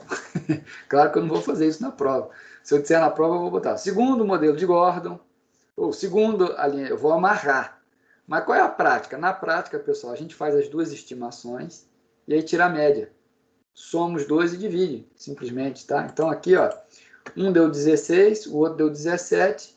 Então, na média, vai dar ali 16. 16,5, né, aproximado. Tá legal? Ah, só um detalhe, pessoal, que eu comi bola aqui, ó, que eu vi. O que é o retorno Z, pessoal? Eu tenho que projetar um período, né? É o D1 sobre o P0 mais G. Quem é o D1? O D1 é 3, que multiplica 1 mais a taxa de crescimento. Então, 1,06 sobre os 30, mais 6%, tá? Então, só corrigindo lá, ó, o G vai dar um pouquinho mais, né? 16,6. Tá legal, pessoal? Eu esqueci aqui, ó, eu botei a conta com D0. Não é, a conta é com D1. D1 é o D0, que multiplica 1 mais o G. Tá legal, pessoal? Beleza. E agora, para finalizar, né, fica bem fácil, né? O mais fácil de todos é o capital de terceiros, que é o custo de dívida. O que é capital de terceiros? É o custo do banco. Esse eu preciso calcular? Não, você não precisa calcular. Esse aí é um dado. Você observa no balanço. Você vê qual o custo médio de dívida da companhia, né? Você consegue estimar isso olhando os relatórios contábeis. Vai estar lá, ó, tomei emprestado a 15% tal ano, peguei emprestado a 16% tal ano. Você faz a média ponderada, faz uma coisa que se chama duração, né? Duration. Aí vocês viram isso já em renda fixa, né? Em alguma disciplina, administração financeira 1, provavelmente, né? Que é a média ponderada, né? Fazer a média ponderada de dívida. Eu vou olhar toda uma estrutura de dívida e vou calcular qual o valor presente dessa dívida e qual o custo, o prazo médio dessa dívida, tá certo? Então eu vou observar no mercado, não preciso calcular, tá legal? Eu vou nos balanços direto. Então, olha só para vocês lembrarem aí de renda fixa, tá?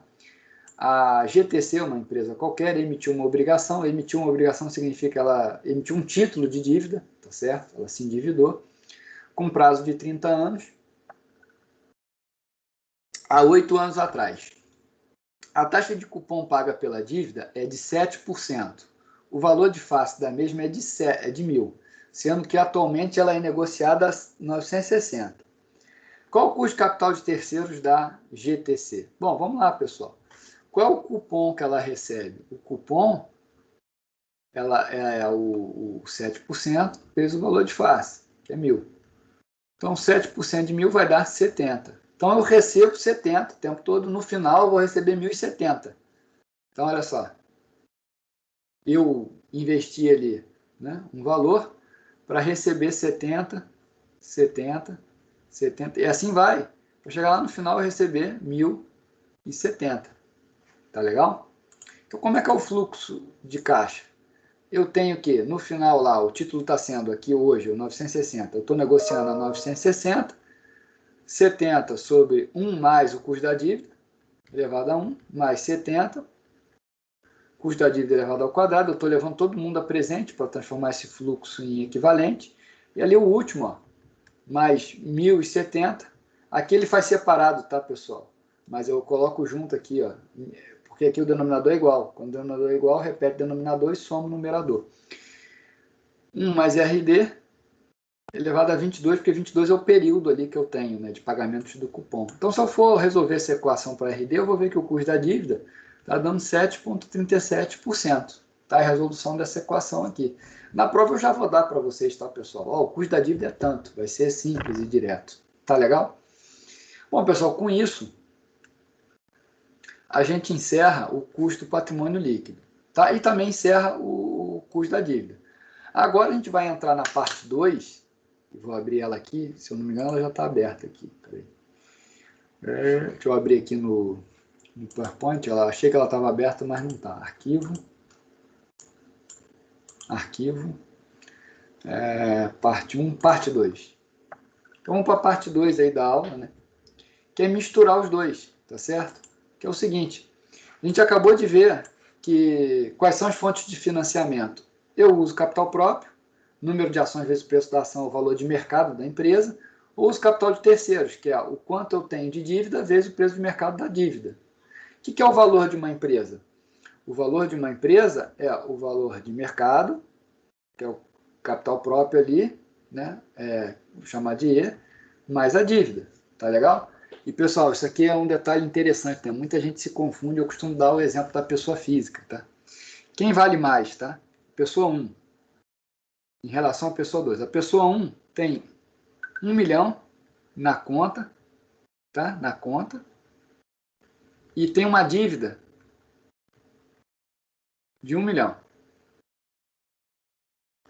E a pessoa 2? A pessoa 2 tem na conta 1 milhão. E na dívida, 0.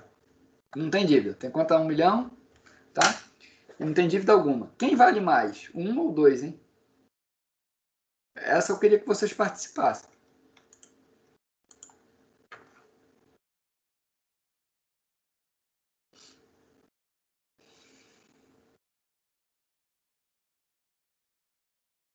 Pessoal, um só, por favor, não me deixem tristes aí. Alguém fala, please.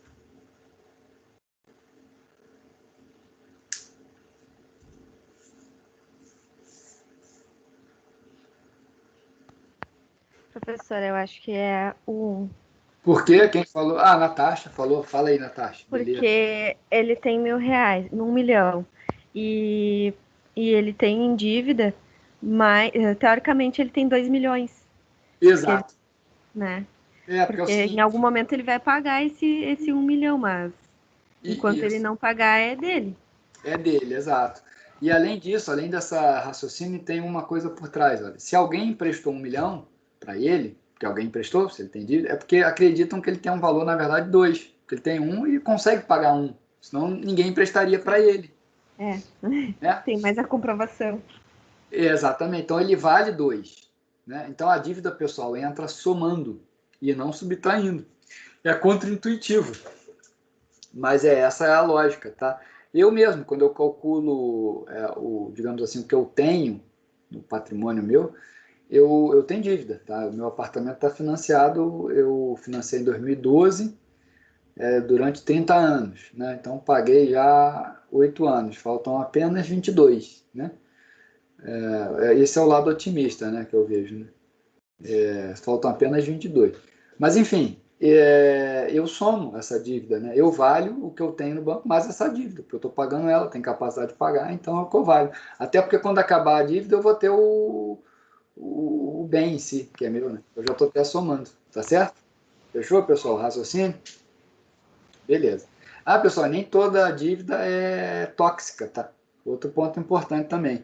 Eu tomei uma dívida para comprar um apartamento e foi extremamente, digamos, saudável, tá? Consegui uma taxa pré-fixada na época de 8,5, 2012. A taxa de juros só subiu, ou seja, eu tinha um empréstimo mais barato que a taxa de mercado e agora, no momento que a gente está vivendo, eu consegui renegociar e baixei ainda mais. Faz um mês isso, tá? Tá me sobrando todo mês mais 400 reais. Sem contar que depois que tu pagar, tu vai ter um bem quitado e ele vai valorizar, né? Então, provavelmente, se tu vender, tu vai vender por um valor maior do que tu pagou.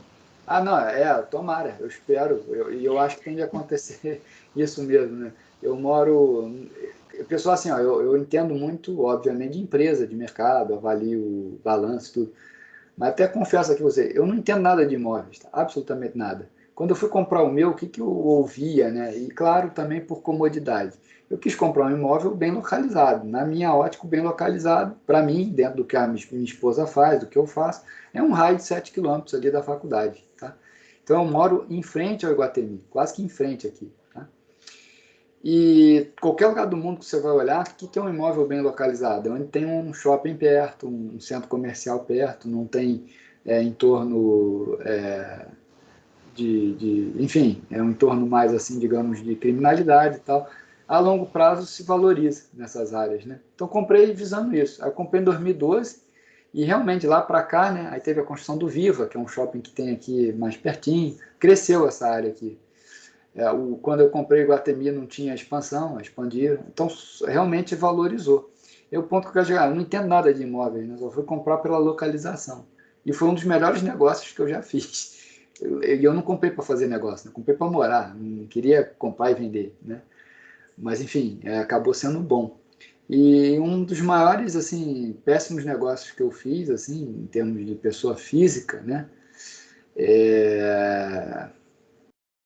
Foi uma maçã que eu comprei, né? Foi quase a zero, que foi a Rossi, né? Essa aí foi um negócio ruim que eu fiz. Comprei uma ação, ela foi quase a zero. Mas enfim, faz parte do aprendizado, né? Tem que ganhar mais do que tem que perder. Agora, não levo na conta, pessoal, eu fico espantado. Tem gente que chega para mim e fala, pá, fiz um baita negócio, comprei um carro. Porra, me desculpa, você fez um péssimo negócio, né? Carro não é um negócio, né? Carro é um bem de consumo. Já viu alguém falar que comprou uma geladeira e fez um bom negócio? É a mesma coisa, pô. Comprou um carro que não fez um bom negócio. Tu empatou dinheiro ali e afundou, vai vender depois depreciado. Financeiramente não faz sentido, a não ser que seja já dono de revenda de carro. Tá? Mas eu fico apavorado quando alguém chega e fala, fiz um baita negócio, comprei um carro. Porra, que negócio é esse, né? Se vender carro fosse bom, né? Não está na mão de americano, está na mão de chinês, né? Enfim, eu tenho muita dificuldade de entender porque as pessoas atribuem carro um bom negócio, né? Mas enfim, carro eu nem falo, tá? Toda vez que eu comprei eu choro, né? Às vezes que eu comprei sai até da conta, putz, eu fico um mês pensando aquele valor que saiu da minha conta para sentar numa coisa de 4 rodas, século passado, né? Motor a combustão, bota a gasolina, gira a chave, estoura o pistão, pum, pum, pum. Porra, tá pagando, sei lá, 50 mil por uma tecnologia do século XIX, né? Só troca o vapor da água por gasolina e paga para ficar numa lata ali dentro, né? Para mim não faz o menor sentido, né? Mas enfim, é questão de gosto, né?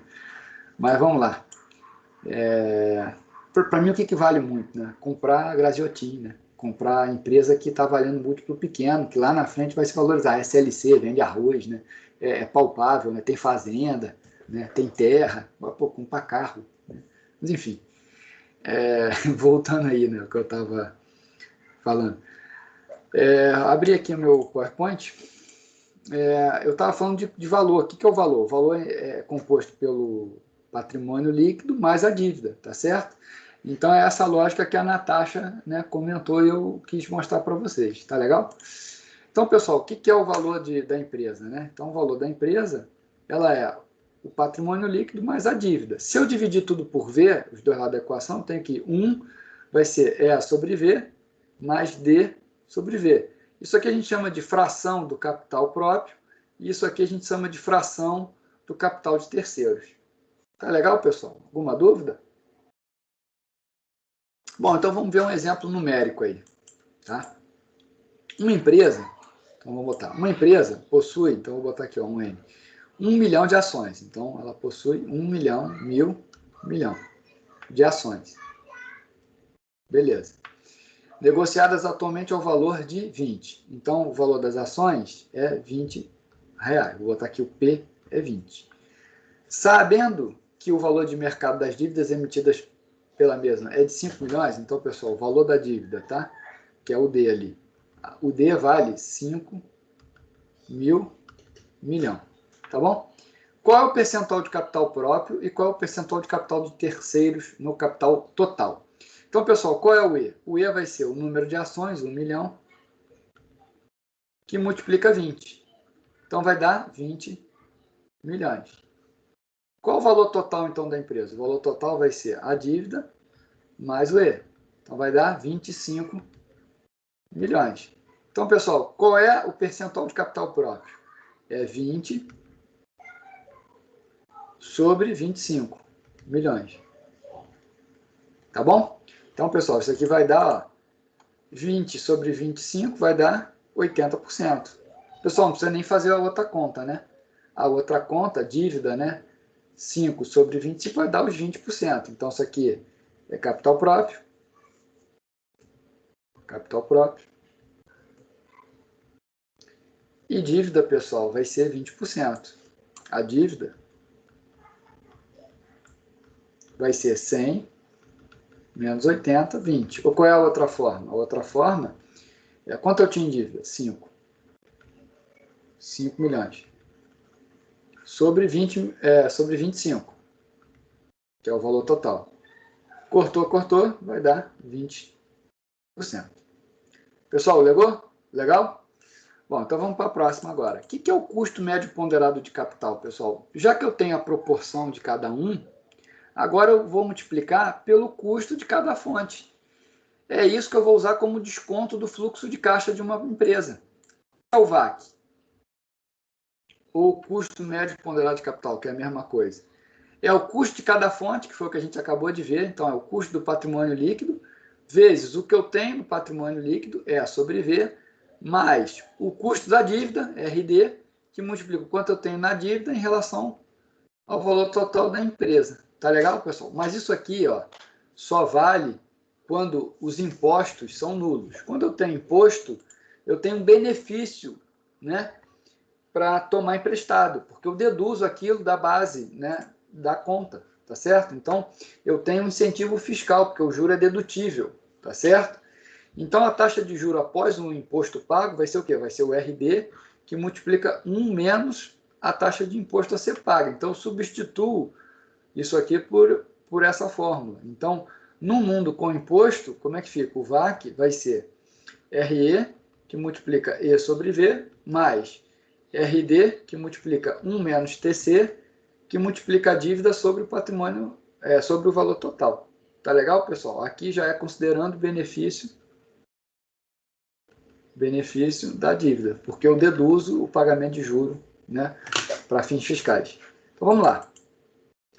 Vamos fazer um exemplo aí, tá? Bom, a DD Linco possui 1 milhão de ações, então vamos lá, vou botar agora em vermelho, né? A DD Linco, então vamos lá, possui 1 milhão de ações, então N é igual a 1.000, milhão, a 35, então o valor da ação, P, é 35. As dívidas da empresa são negociadas publicamente. Recentemente estavam cotadas a 80% do seu valor de face. Então, pessoal, 80% corresponde ao valor de 6,25 milhões. O preço atual reflete um retorno esperado de 12%. Então, o retorno que eu espero é de 12%. A taxa livre de risco é de 8%. Então, a taxa livre de risco é de 8%.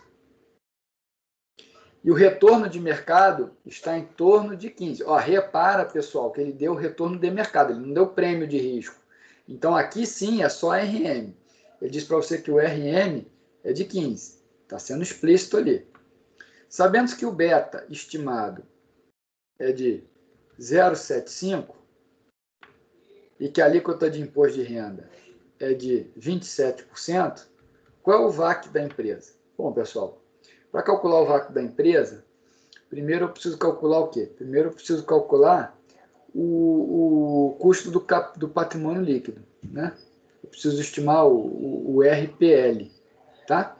Quem que vai ser o custo do patrimônio líquido? Vai ser o RF, que é 8%, mais beta, que é 0,75%, que multiplica o prêmio de risco, que é 15%, menos o RF, 8%. Então, pessoal, o RPL vai ser quanto? 8 mais 75% dessa diferença. 15 menos 8 vai dar 7. Aí, pessoal, vou me dar o luxo aqui de colar, tá? Então, ó, o RE aqui, ó, 0,8, 75% vai dar... deixa eu deletar isso aqui, ó.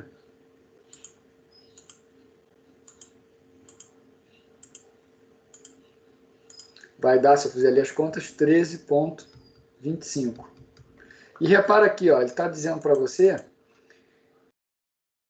o preço atual, ó, da dívida reflete um retorno esperado de 12%. Então, isso aqui é o retorno da dívida, tá? É 12%. Então, o retorno da dívida é dado, 12%. Tá bom? Bom, é o seguinte, quem é o valor da empresa? O valor da empresa vai ser, né? Primeiro eu tenho que achar a parte de patrimônio líquido, vai ser 35, que multiplica 35 a preço da ação pelo número de ações, 1 milhão. Então, estou vendo ali, vai dar 35 milhões. Beleza. Quem é a dívida? A dívida é 0,80, né? Que ele está falando que está negociando 80%, então tem que achar os 100%. Tá? Então, tem que multiplicar pelo 0,80 para chegar na dívida. Então, a dívida é 5 milhões. Beleza, então o valor total é quanto? 40 milhões. E aí, qual é o VAC, pessoal, dado num mundo com imposto? Bom, aí o VAC ficou simples, né? Eu vou fazer que o VAC vai ser o quanto eu tenho em equity, que é 35 milhões, sobre o total, que é 40 milhões, que multiplica o quê? O custo do patrimônio líquido, que deu 13,25. Mais a dívida, quanto é que é a dívida? 5 milhões, sobre os 40 milhões, que multiplica o quê? O custo da dívida, que eu estou vendo que é 12, que multiplica 1 menos o imposto. 27, então vai dar 63. Tá bom? É isso? 63? Não, 73, né? Desculpa. Aqui é 73, é. Deixa eu só deletar aqui. 12% vezes 73.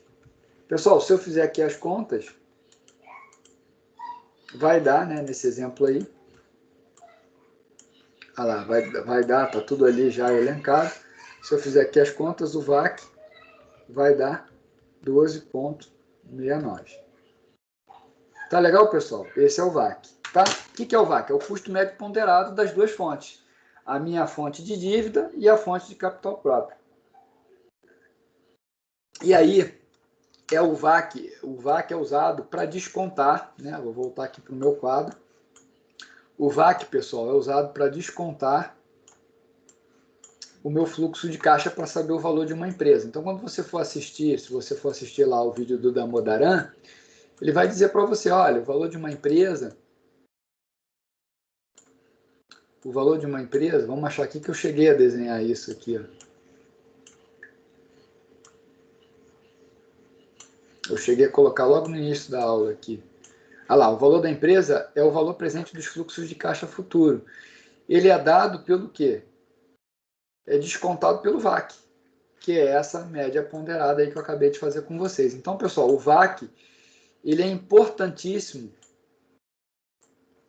para poder calcular o valor de uma empresa. Tá legal? Bom, aí a discussão importante agora também. O VAC, pessoal, ele representa uma média do custo da empresa, né? E aí a pergunta importante é, se eu for comparar, tá? Eu sou uma empresa, estou pensando em investir em uma unidade nova. Eu vou investir em unidade cuja taxa de retorno seja maior ou menor que o VAC? Alguém me ajuda? A empresa se depara com isso o tempo todo. Ela vai querer fazer negócios onde o VAC seja maior ou menor?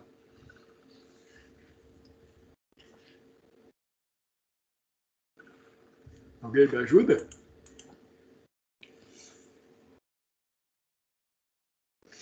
Bom, a lógica é o seguinte, né? Se eu for olhar pelo critério do VAC, né? Qualquer projeto que seja acima de 12,69 eu vou fazer. Qualquer projeto abaixo de 12,69 eu não vou fazer, porque vai estar remunerando menos do que eu posso ganhar da minha empresa. Tá legal? Só qual é o detalhe, pessoal? Para eu tornar as coisas comparáveis, o risco do projeto tem que estar igual. Então, olha esse exemplo aqui, ó. A empresa CBA tem um VAC de 15 e um beta de 1. Atualmente, ela está avaliando um projeto denominado A. O beta A é 0,6 e o retorno que eu espero dele é 14. Considerando uma taxa de juro livre de risco de 7, um RM de 15, pergunta, esse projeto deve ser aceito? Bom, o que a gente tem que fazer então? A gente tem que calcular o retorno esperado desse novo projeto A. Então, tem que botar na fórmula lá, ó, é o RF, que é 0,07, ele deu, mais beta, que é 0,6, que multiplica RM menos RF. 15 menos 7 é 8. Então, ali, ó, vai ser 0,15 menos 0,7, 8 vezes 0,6, que é o beta, então o retorno esperado vai dar 11,8. Então, qual é o detalhe? Se a gente usar o VAC como taxa de corte, a resposta é não. Eu vou colocar recurso num projeto que está remunerando menos que 15? Não, né? Está remunerando menos que 15, eu não vou fazer. Agora, se a gente usar a linha de mercado de títulos, a resposta é sim. Por quê? Porque o 14 é maior do que o 11,8. O que é a linha de mercado de títulos aqui? O que é o 14? O retorno esperado é 14, eu estou dizendo que eu vou ganhar 14. Eu estou botando a linha como 14. E aí a resposta é sim. Qual taxa eu uso como corte? A taxa, para a gente encerrar essa discussão, é o VAC. Só que o ponto é, eu tenho que ajustar para ter o mesmo tipo de beta. As coisas têm que ser comparáveis, tá certo? Porque senão leva a essa rejeição incorreta ou aceitação incorreta. Então, olha só, quando o beta é 0,6, né? O beta da empresa é 1, está lá pelo exemplo com 15. Tá? Quando o beta é 6, eu cheguei no 14, está lá 14. Se eu usar o critério do VAC, eu vou estar rejeitando incorretamente. Porque, na verdade, pessoal, a resposta tem que ser sim, porque é o seguinte, né? Ele está dando um retorno maior ajustado pelo risco. Tá legal? Então, A deve ser aceito. E o mesmo acontece quando eu estou na outra fronteira ali. Tá? Vale a mesma lógica. O projeto B seria aceito incorretamente, porque quando eu pondero pelo beta, o retorno esperado tem que ser muito maior para eu poder compensar e fazer. Tá legal? Então, pessoal, qual é a conclusão? Para uma empresa com mais de uma linha de negócios, o VAC poderá apresentar problemas. Então, uma saída é analisar cada projeto separadamente e buscar no mercado empresas que atuem em negócios semelhantes, utilizando o VAC delas. Eu, quando era ainda aluno de mestrado, eu fiz uma avaliação de uma empresa aqui em Porto Alegre que vendia balança. E aí eu tive que pegar empresas que fossem comparáveis a de balança para poder olhar o VAC. Tá? Uma empresa muito difícil de se avaliar, porque é uma coisa muito específica, né? Nem o da Modarã ajudou. Fui lá no site dele e não tinha dados para isso, né? Então fui pegar múltiplos de empresas parecidas. É isso que está dizendo esse slide, né? Essa parte da disciplina. Tem que pegar múltiplos comparáveis. Tá legal, pessoal? Bom, agora então vamos fazer exercício para poder fixar conceitos, tá bom? Eu vou abrir aquela mesma base de questões que eu usei com vocês na aula passada, tá? Tá aqui, ó, questões que podem cair na prova. Vamos ver só as que se referem ao VAC, que é o tema da aula de hoje, tá? Deixa eu colocar um zoom menor aqui, para poder ficar com a minha tela livre e poder escrever no quadro, tá bom? Dá um zoom maior aqui, ó. Pessoal, o dono de uma sapataria deseja e merece uma taxa de retorno de 20, tá? A dívida de longo prazo da empresa possui um custo livre de imposto de 10. Ó. Então, está dizendo que o RD é de 10. Qual o custo médio ponderado de capital de um investimento de 50 mil? Então, ele está dizendo, ó, 50 mil, financiado por 20 mil do dono e o restante por dívida. Então, 30 mil é dono, desculpa, 20 mil é dono e 30 mil é dívida. Bom, aí o que a gente vai ter que fazer aqui? A relação dívida sobre valor total vai ser 2/5, né? 20 mil sobre 50 mil. E, obviamente, dívida sobre V vai ser 3/5. Então, qual é o custo médio ponderado, né, que ele está perguntando? Qual é o custo médio ponderado de capital? Olha, pessoal, se essa cai na prova, é aquela que você levanta a mão para os céus e fala, meu Deus, não tirei 0, né? Passei do piso, tá? Então, vamos lá. Dívida é 2/5, que multiplica o custo da dívida, 10%, mais 3/5, que multiplica 20. Aí, ó, pô, que conta barbada. Aqui fica 2, aqui fica 4, então é 4, mais 4 vezes 3, 12, 16%. Tá, e aí você vê que o gabarito tá errado aqui, tá 14, mas é 16. A não ser que eu tenha feito algo errado. 2 vezes 2 é 4. 20 por 4 vezes 3, 12. Tá certo, é 16. Então é letra D, tá, pessoal? Marquei errado aqui. Então, letra D de dado. Beleza. Vamos ver o outro aí de VAC. Ó, vamos fazer a 69 ali, ó. 69. Vou botar em azul. Considerando o modelo CAPM e a realidade de determinado país. Eu já fiz, eu acho, essa questão com vocês. Pessoal, já fiz com vocês, tá? Ela não é... não fiz. Ou fiz. Custo de capital próprio. Eu acho que eu não fiz. Tá? Então vamos lá. Considerando o modelo CAPM e a realidade de determinado país, sabe-se que uma ação da fábrica de tratores tem um beta de 1,5. Então isso aqui é trator. E um custo de capital do acionista, não fiz não. Custo de capital do acionista, ou seja, o RE, custo de patrimônio líquido, é de 17 ao ano. Sabe-se ainda que a poupança, que é considerada uma aplicação sem risco, paga em média 8, então o RF é 8. E que a companhia de saneamento possui um custo de capital próprio de 14, então ele está dizendo o seguinte, ó, o custo de capital próprio, o RE da companhia de saneamento, aqui é a CIA saneamento, tá bom? 14, ele quer saber qual é o beta da companhia de saneamento, tá bom? Bom, então vamos lá. O trator é o seguinte, o retorno esperado é o retorno do ativo livre de risco mais beta, que multiplica o prêmio de risco, que é RM menos o RF. Tá legal? Então vamos lá. Quem é RE? É 17%. Quem é RF? É 8%. Mais beta, quem é o beta? 1,5%. Que multiplica o prêmio de risco, RM menos RF. Esse termo eu vou manter, tá, pessoal? Então, ó, eu vou para cá diminuindo 17, né? Menos 8, quanto é que dá? 17 menos 8, pessoal. Eu sei que eu estou olhando aqui minha calculadora porque eu estou cansado já, né? Dividido por 1,5 vai dar 6. Então, eu tenho que RM menos RF é 6%. Então, vamos agora olhar como é que a gente chega na companhia de saneamento. Na companhia de saneamento, eu sei que o RE vale a mesma fórmula. RF mais beta que multiplica o prêmio de risco. Quanto é que é o prêmio de risco? 6%. Quem é o RE? Ele está dando que é 14. Quem é o RF? RF é 8. Mais beta, que multiplica 6%. Olha que barbada. 14 menos 8, 6%. É igual a beta, que multiplica 6%. Opa, então qual é o beta? 1. Elemento neutro da multiplicação. Então, deu a letra A. Fechou. E aí, pessoal, já marquei aqui a próxima de VAC, é lá embaixo. Deixa eu já ir direto já.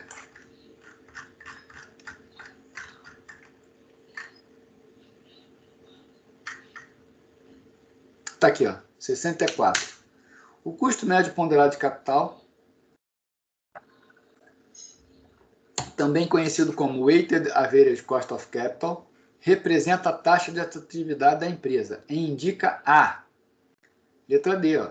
Vamos lá, vamos ver todas, né? A taxa máxima a ser obtida nas operações de financiamento e aplicação de recursos? Não, é a média ponderada. Taxa do coeficiente de beta média alavancada das ações ordinárias? Ih, nada a ver, inventou. A alíquota de imposto de renda. Pô, o cara marcar a alíquota de imposto de renda, ele tem que ser eliminado do concurso.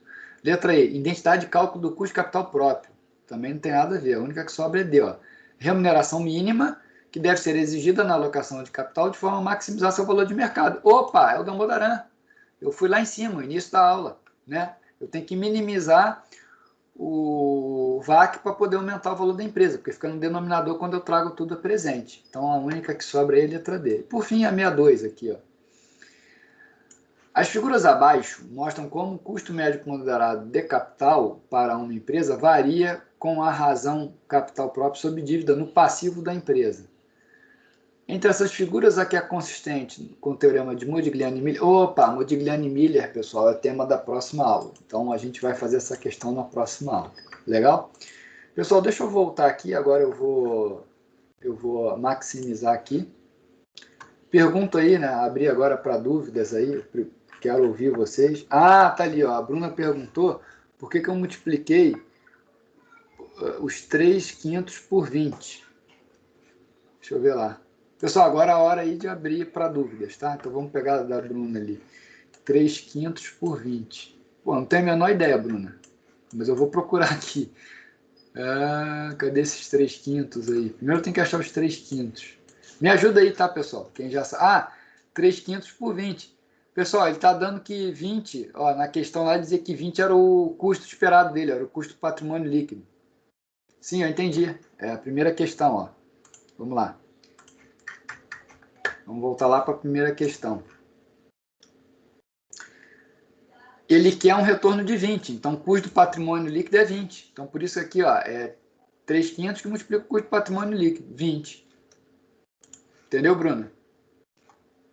Beleza, então tá. Pessoal, mais alguma dúvida aí? Natasha, você botou 1 ali, o que é aquele 1? Não entendi. Eu fiz alguma pergunta e você respondeu 1, é isso?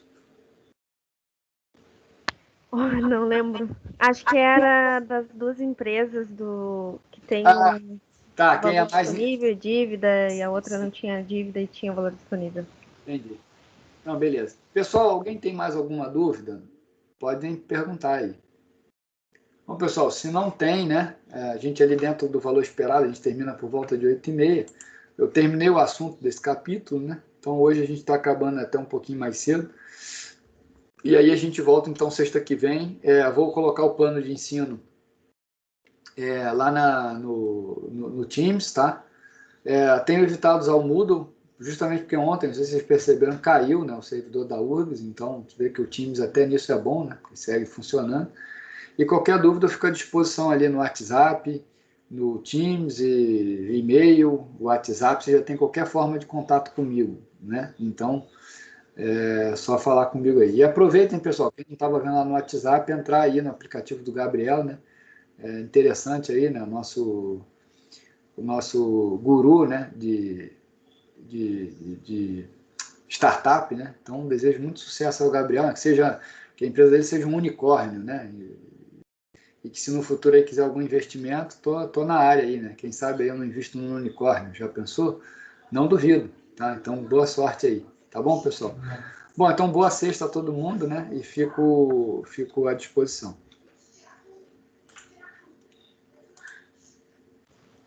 O professor